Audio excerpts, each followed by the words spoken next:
आता पाहूया बीड प्रकरणासंदर्भातल्या टॉप 9 बातम्या। खंडणी प्रकरणातील आरोपी वाल्मिक कराड पोलिसांसमोर शरण येण्याची शक्यता, तर वाल्मिकच्या शोधासाठी सीआयडीचे अप्पर पोलीस महासंचालक प्रशांत बोरुडे पुण्यात दाखल। पोलिसांसमोर शरण जायचं की नाही यावरून आका आणि त्यांच्या आकामध्ये मतभेद सुरू। आमदार सुरेश धस यांचा आरोप।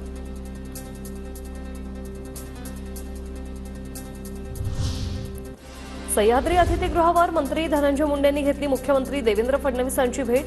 6 खात्यांच्या आगामी 100 दिवसांच्या रोडमॅपच्या आढावा बैठकीत उपस्थित, तर मुंडे फडणवीसांमध्ये चर्चा झाल्याची शक्यता।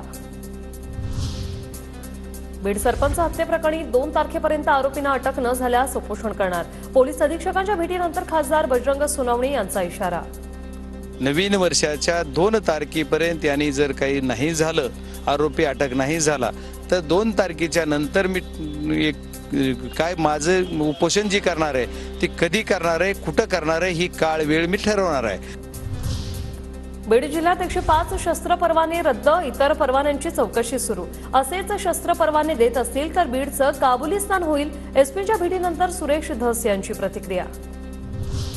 खंडणीचा गुन्हा दाखल झालेल्या दिवशी वाल्मिक कराड उज्जैनमध्ये। 11 डिसेंबरला इंस्टाग्रामवर उज्जैनमधील फोटो पोस्ट, कराडसोबत पोलीस सुरक्षा रक्षकही असल्याचं समोर। संतोष देशमुखांचं अपहरण झालेल्या गाडीतून 2 मोबाईल सापडले। गाडी सापडलेले दोन्ही मोबाईल तपासणीसाठी प्रयोगशाळेत।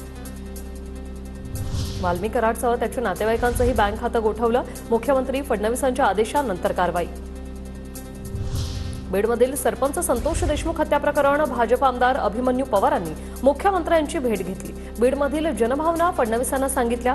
फरार आरोपींना लवकर अटक होईल असा विश्वास मुख्यमंत्र्यांनी दिल्याचं अभिमन्यू पवारांचं वक्तव्य। काय चाललंय मराठवाड्यामध्ये ते सगळं त्यांना विचारून सांगितलेली आहे।